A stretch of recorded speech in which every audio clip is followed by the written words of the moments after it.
Your story, our station.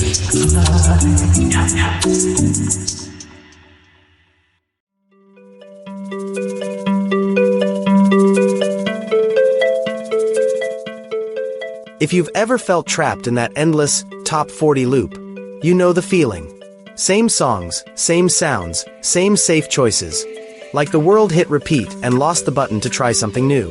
Today, I want to introduce you to a crew that's built to do the exact opposite. Change the station entirely. Bullet End Flight is based right in the heart of the 505, Albuquerque, where the green chili runs hot and the creative energy somehow runs even hotter. And when I say Bullet End Flight, I'm not talking about one single project or one single vibe. Think of it more like a parent company to a whole family of artistic misfits. People who don't fit neatly into the usual boxes, and honestly, don't want to. At the center of everything is a mission that's pretty simple to say, but not always easy to pull off. Elevate the voices that usually get talked over. The artists who get labeled too niche, or too different, or that weird one, too Albuquerque. Whatever that's supposed to mean. If you've ever heard something like that about your work, this is your invitation to pull up a chair. Because that's not a deal breaker here.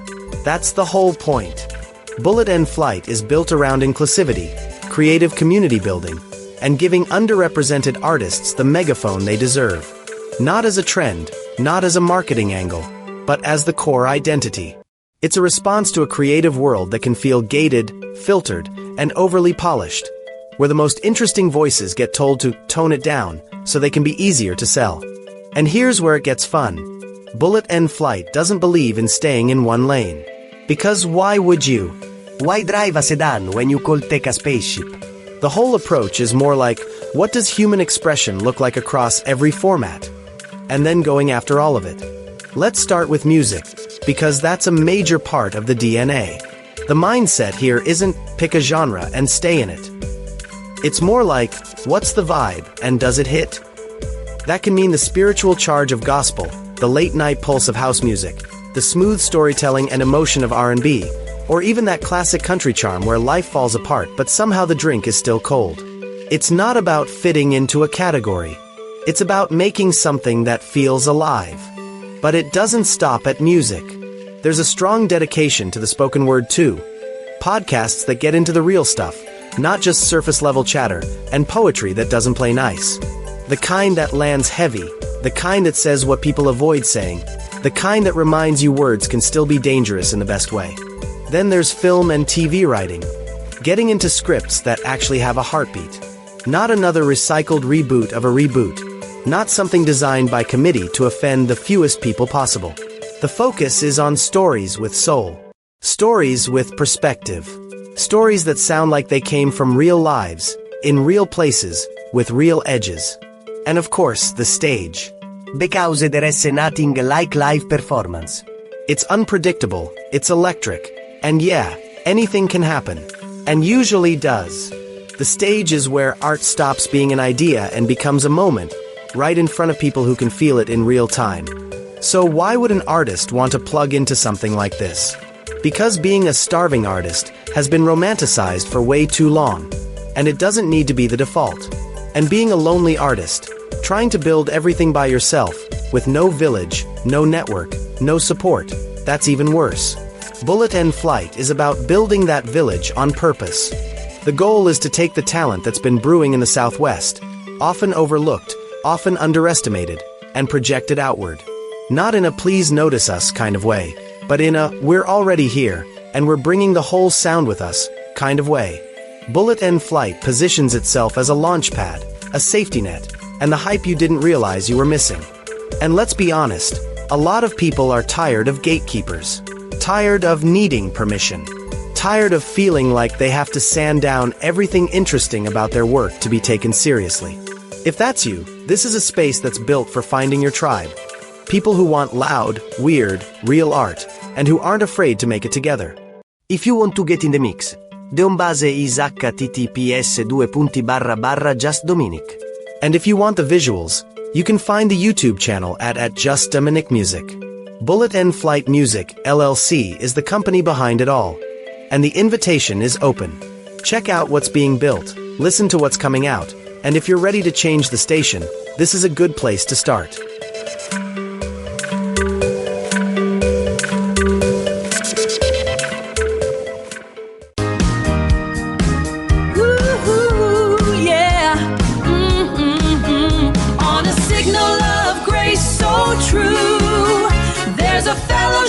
Waiting for you. Christ Followers Network on Bullet and Flight Radio. Oh, on Bullet and Flight Radio.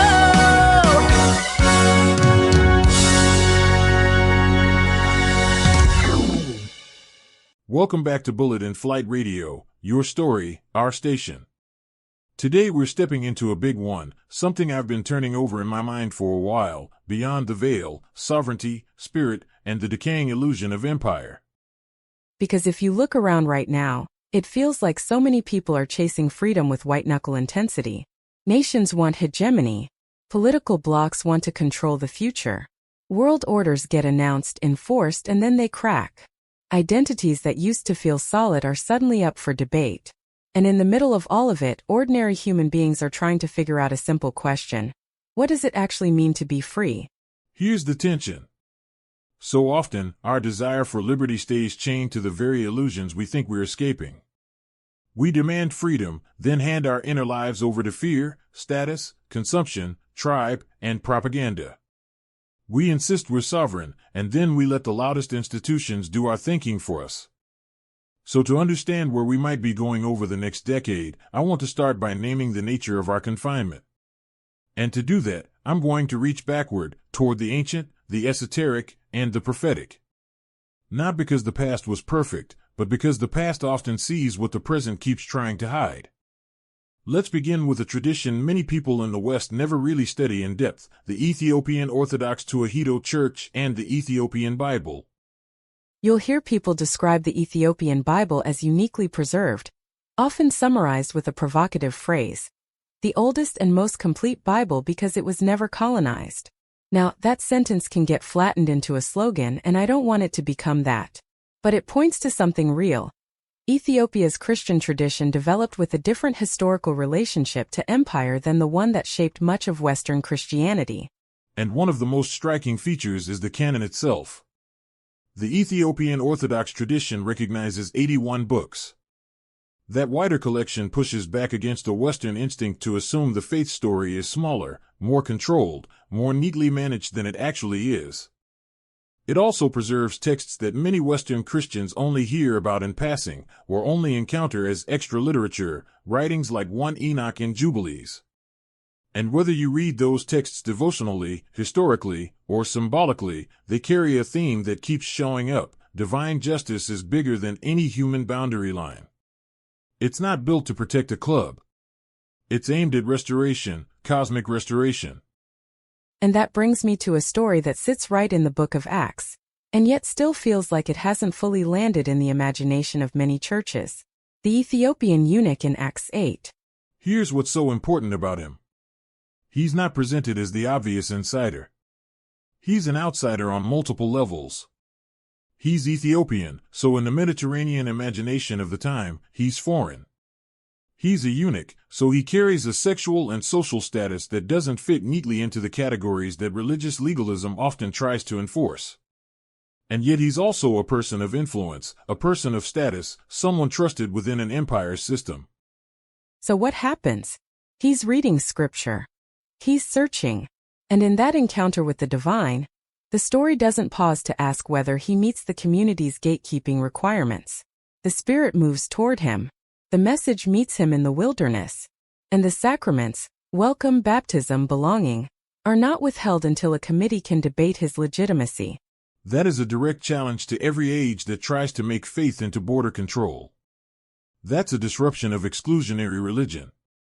It suggests something that the wider Ethiopian canon and imagination keeps repeating: divine justice does not revolve around who gets to be in and who gets to be out according to human systems. And if that's true, if the gospel is truly about reconciliation, the healing of what's fractured, the restoration of all things, then we have to be honest about what that does to our idea of liberty and justice. It means liberty can't be a private privilege or a tribal reward. It means justice can't stop at the edge of our in-group. It means the image of God, the imago Dei, cannot be rationed out by institution, ethnicity, nationality, or even by the religious label someone does or doesn't wear. So yes, it includes the marginalized. It includes the people our society makes into a problem. It includes those who don't fit the categories we're comfortable with. And it also includes people of other faiths, Muslims, Sikhs, neighbors who don't share our theology but share our humanity. And this is where the podcast title really comes alive, because there's a veil here. There's a veil over the way we think about freedom. And that brings us to what I'll call the esoteric trap, the illusion of freedom. Mystic traditions across the world, whether you encounter them in the Bhagavad Gita, or in Eastern contemplative lineages, or in the deep esoteric streams of the Levant, often land on a sobering diagnosis. They say freedom is most threatened not by obvious chains, but by counterfeit liberty. The kind that feels like freedom, tastes like freedom, gets marketed as freedom, but never actually liberates the soul. Think about how modern societies talk about liberty. We talk about it like a product. Something you purchase through politics. Something you protect with borders, laws, surveillance, or military dominance. Something you defend against the other side. Something you win. But the mystics come along and ask a question that undercuts the entire modern performance: are you free inside?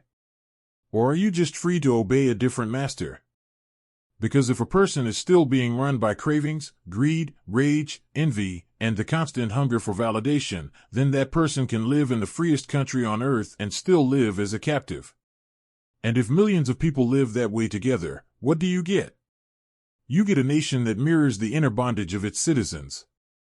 A collective projection of unexamined desire, scaled up into policy, economy, and empire. So when we look back over the last 250 years of Western experimentation, this modern project of progress and power, we have to ask what we've actually built. If a society plans its future around territorial control, economic dominance, and technological superiority, it might feel like strength. But it can also be a more sophisticated cage. This is why I keep returning to a shift that feels small in words and massive in practice, moving from freedom from to freedom for. Freedom from is reactive. It's the demand to escape what threatens me. Freedom for is purposeful. It's the decision to align my life with what is true, what is good, what is just something bigger than my fear and my ego. Now, let's zoom out and talk about geopolitics, because the larger systems are shaking, and people can feel it. We are watching an old order exhaust itself. Some of the assumptions that dominated global strategy, especially the idea that power is primarily about platforms, hardware, and rapid precision, are being tested in real time. Strategic momentum is not what it was. Conflicts keep revealing limits. Trade wars don't end the way the confident talking points insist they will. The world is not moving as one unified global village. It's segmenting. It's decoupling into different speeds and different spheres. And whether you interpret that as good news, bad news, or simply reality, it carries consequences for communities of faith, and for anyone who cares about the moral health of society. I want to pull out 3 lessons that matter for the next decade. First, the return of attrition. For a while, the world imagined war and dominance as a kind of chess match, one perfect move, one exquisite strike, one technological advantage that ends the story. But we're being reminded that power often comes down to endurance. Resilience. The capacity to keep going when the narrative isn't glamorous anymore. And for the church, especially the parts of the church that still assume cultural centrality, this is a wake-up call. The future might not reward the church with applause or influence. It may actually demand that faith communities learn how to live without the spotlight, to become durable rather than popular, to accept a kind of shadowed existence where survival depends on deep roots, not public admiration. Second, the weaponization of dependency. For decades, the global North built supply chains optimized for convenience. Cheap goods. Just-in-time delivery. Comfort as a default expectation.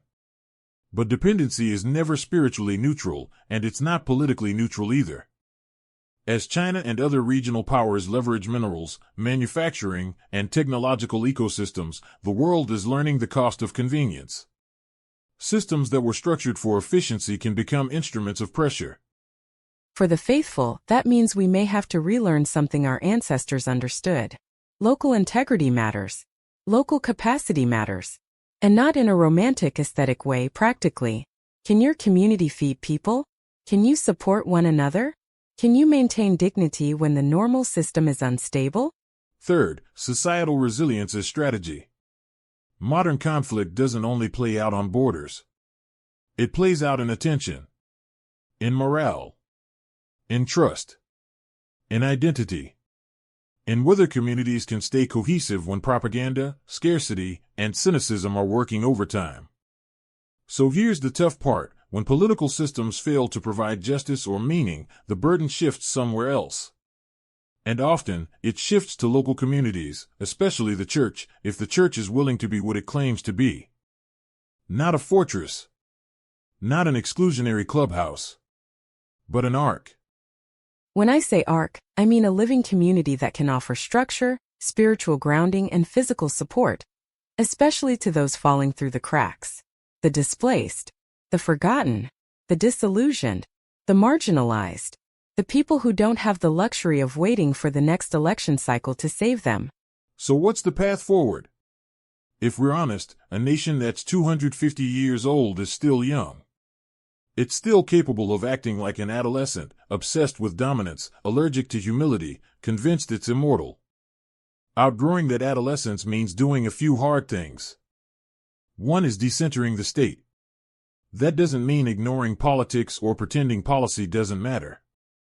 It means redefining what carries your identity. If your sense of self rises and falls entirely with the nation-state, its wins, its losses, its narratives, then your inner life is being governed by empire. The alternative is to relocate identity toward what is closer and more enduring: family, neighborhood, spiritual practice, shared moral commitments, and real relationships that don't depend on national myth-making. Another is radical hospitality, and I'm using that phrase very intentionally. Hospitality is not politeness. It's not vague tolerance. Radical hospitality is the practiced refusal to dehumanize the foreigner, the outsider, the one your culture has trained you to fear. The Ethiopian story in Acts, and the wider Ethiopian tradition, frames inclusion not as weakness but as a sign of a faith that actually believes its own claims about universality. And that word foreigner matters. Because today, the foreigner might not just be someone from a different nation. It might be the political enemy, the religious other, the person whose worldview makes you uncomfortable. And the question becomes, do we only believe in human dignity when it's convenient? Or do we believe in it as a spiritual reality? And then there's inner discipline. If the next decade is going to strip away false security, and I think it will, then we can't keep outsourcing our stability to external events. The next election. The next trade deal. The next military breakthrough. The next headline that finally makes us feel safe. We have to audit our desires, because the real battlefield is not only out there, it's in the soul. And if we don't dismantle the inner illusions, we will keep rebuilding empire in new forms, even while claiming we oppose it. Now, I want to ask a question that isn't rhetorical. Even though I'm speaking alone here, take it with you, sit with it, argue with it if you need to.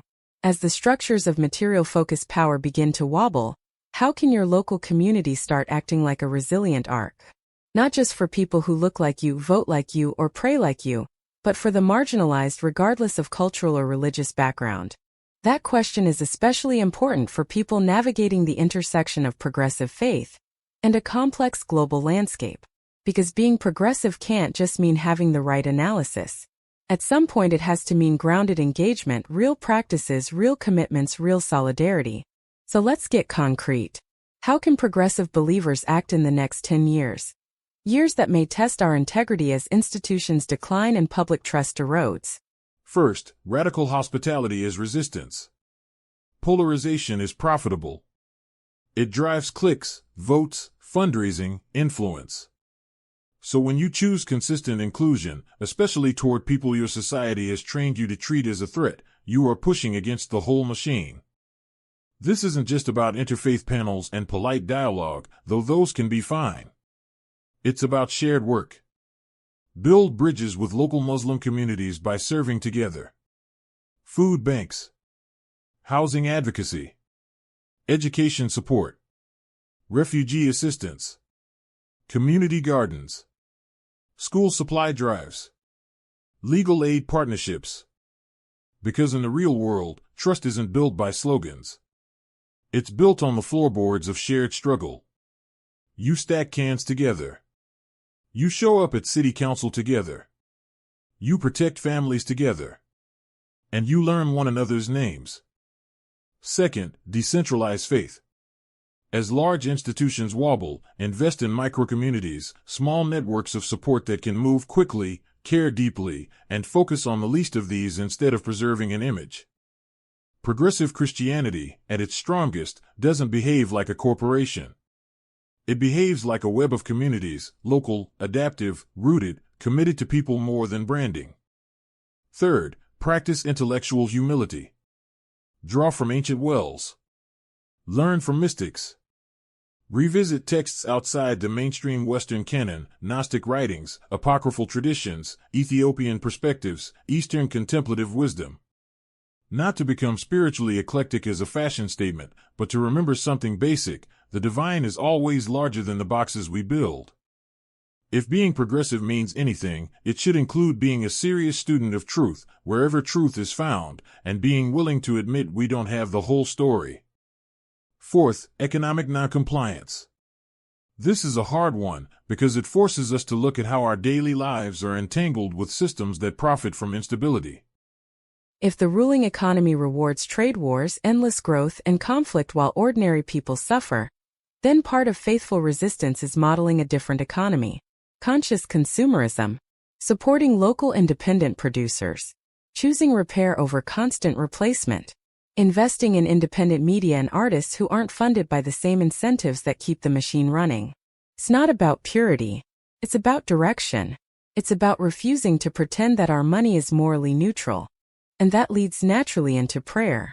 Because if you can't pray differently, you probably can't live differently for long. So how should we pray in this age?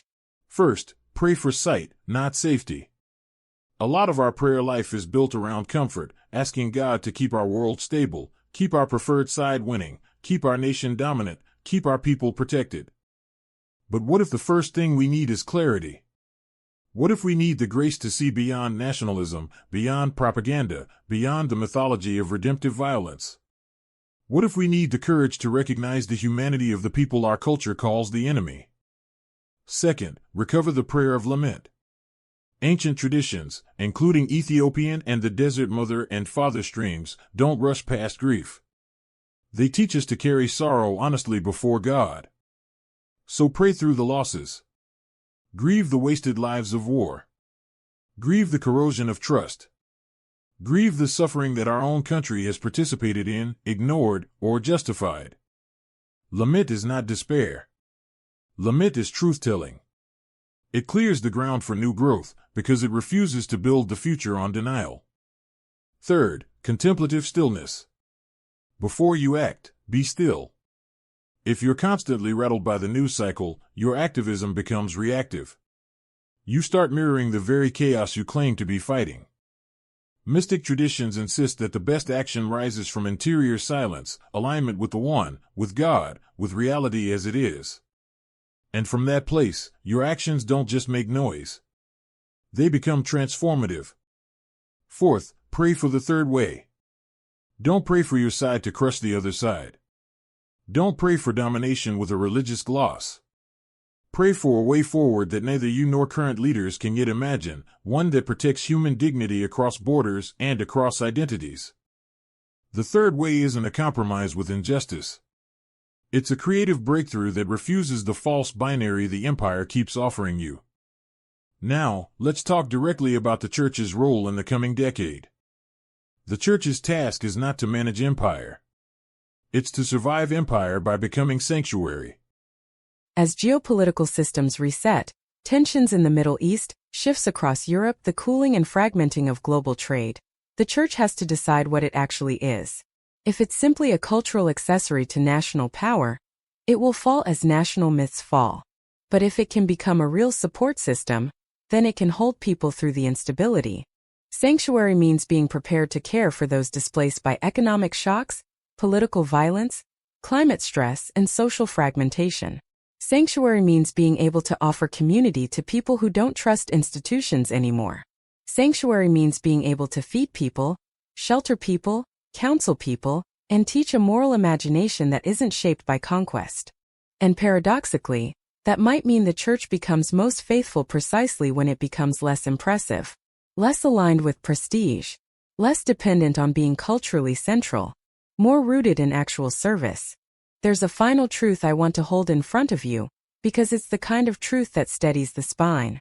If the last 250 years have taught us anything, it's that empires are temporary. They rise, they expand, they rationalize themselves, they declare themselves inevitable, and then they fade. But the cry for justice doesn't fade. The longing for dignity doesn't disappear. The image of God in human beings doesn't get canceled because a flag changes or an economy shifts. If we build our faith on the success of a nation, we will fall with it. But if we build our faith on radical, inclusive divine love, love that recognizes the Muslim as neighbor, the stranger as equal, the outsider as a bearer of the same sacred image, then we endure, because we've stopped chaining our hope to the state. And in a moment where many of you are building community for artistic misfits and elevated voices, I want to widen the meaning of that, too. Creativity can be a third-way practice. Art can refuse the empire's binaries. Story can restore the humanity that propaganda erases. Independent voices can interrupt the narratives that train people to worship power. So consider this. How do you see your creative work, your music, your writing, your visual art, your filmmaking, your journalism, your design as a form of third-way living? A practice that doesn't simply echo the culture war scripts, but opens a different horizon entirely? And before we close, I want to circle back to the Ethiopian lens one more time, because it gives us both challenge and hope. That wider canon, those extra texts, those cosmic frames, pushes us to remember that freedom isn't merely a political arrangement. It's spiritual alignment with justice. It's the soul learning to live in truth, not an illusion. And when enough people do that together, communities change. Neighborhoods change. Even nations can change. The Ethiopian story also offers a powerful reminder about Muslims and Christians, especially for people living in this anxious age of religious polarization. Historically, Ethiopia holds a memory that complicates simplistic narratives. The first Hijra, when early followers of the Prophet Muhammad fled persecution and found refuge in the Aksumite Empire, welcomed by a Christian king who recognized sincerity and protected them. Sit with that. A Christian monarch sheltering Muslims as an act of justice. Liberty and protection offered across religious lines. Not because everyone agreed on doctrine, but because human dignity demanded it. That's a picture of what it looks like when justice becomes more important than tribal fear. It's a picture of what it means to see the Imago Dei, or at the very least the sacred weight of a human life before you see the label. So as we stand in this threshold year, staring down the turbulence of the next decade, I'll leave you with one last reflection to carry into your week. How might you personally contribute to a deeper justice, one that isn't trapped inside political divisions, one that doesn't depend on the illusion of empire, one that insists on the dignity of every soul? Because beyond the veil of national myth and geopolitical theater, there's still the simple, demanding work of becoming free inside, and then building communities that embody that freedom outside. This is Bullet in Flight Radio. Your story, our station. Until next time, keep your eyes open, keep your spirit anchored, and keep choosing the third way. Well, the times they are a-changing fast. Some old truths just built to last. We're the Christ Following Network on Bullet in Flight Radio. Yeah, the Christ Following Network on Bullet in Flight Radio.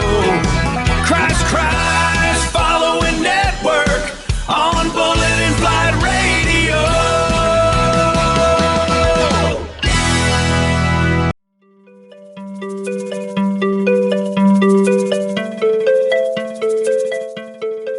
If you've ever felt trapped in that endless top 40 loop, you know the feeling. Same songs, same sounds, same safe choices. Like the world hit repeat and lost the button to try something new. Today, I want to introduce you to a crew that's built to do the exact opposite. Change the station entirely. Bullet in Flight is based right in the heart of the 505, Albuquerque, where the green chili runs hot and the creative energy somehow runs even hotter. And when I say Bullet in Flight, I'm not talking about one single project or one single vibe. Think of it more like a parent company to a whole family of artistic misfits. People who don't fit neatly into the usual boxes, and honestly, don't want to. At the center of everything is a mission that's pretty simple to say, but not always easy to pull off. Elevate the voices that usually get talked over. The artists who get labeled too niche, or too different, or that weird one, too Albuquerque. Whatever that's supposed to mean. If you've ever heard something like that about your work, this is your invitation to pull up a chair. Because that's not a deal breaker here. That's the whole point. Bullet in Flight is built around inclusivity, creative community building, and giving underrepresented artists the megaphone they deserve. Not as a trend, not as a marketing angle, but as the core identity. It's a response to a creative world that can feel gated, filtered, and overly polished, where the most interesting voices get told to tone it down so they can be easier to sell. And here's where it gets fun. Bullet in Flight doesn't believe in staying in one lane. Because why would you? Why drive a sedan when you could take a spaceship? The whole approach is more like, what does human expression look like across every format? And then going after all of it. Let's start with music, because that's a major part of the DNA. The mindset here isn't pick a genre and stay in it. It's more like, what's the vibe and does it hit?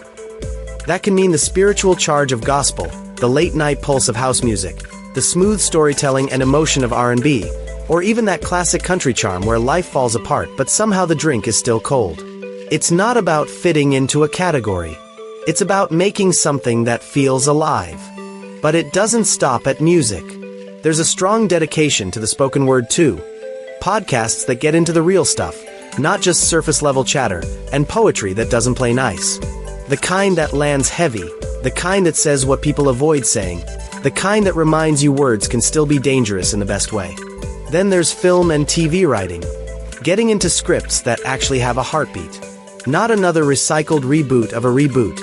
Not something designed by committee to offend the fewest people possible. The focus is on stories with soul. Stories with perspective. Stories that sound like they came from real lives, in real places, with real edges. And of course, the stage. Because there is nothing like live performance. It's unpredictable, it's electric, and yeah, anything can happen. And usually does. The stage is where art stops being an idea and becomes a moment, right in front of people who can feel it in real time. So why would an artist want to plug into something like this?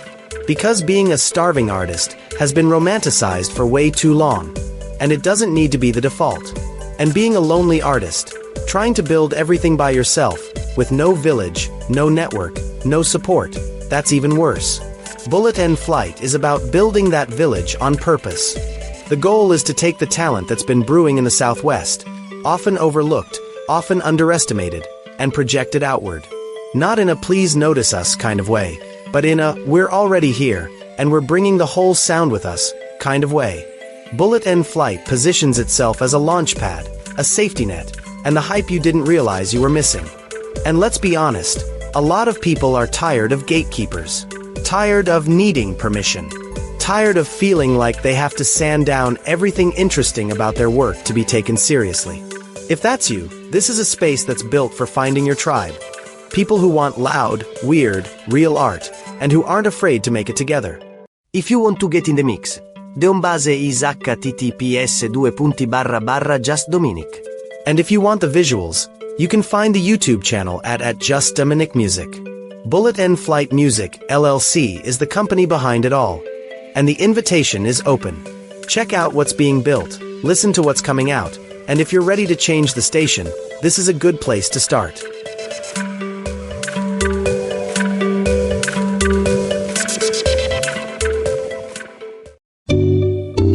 Bullet and Flight, fly. Bullet and Flight, fly. Bullet and Flight, bullet and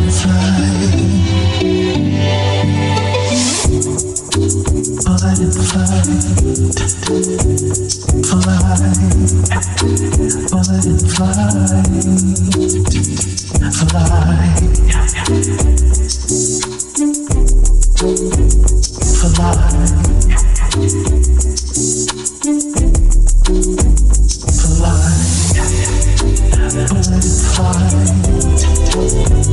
fly. Bullet and Flight, fly.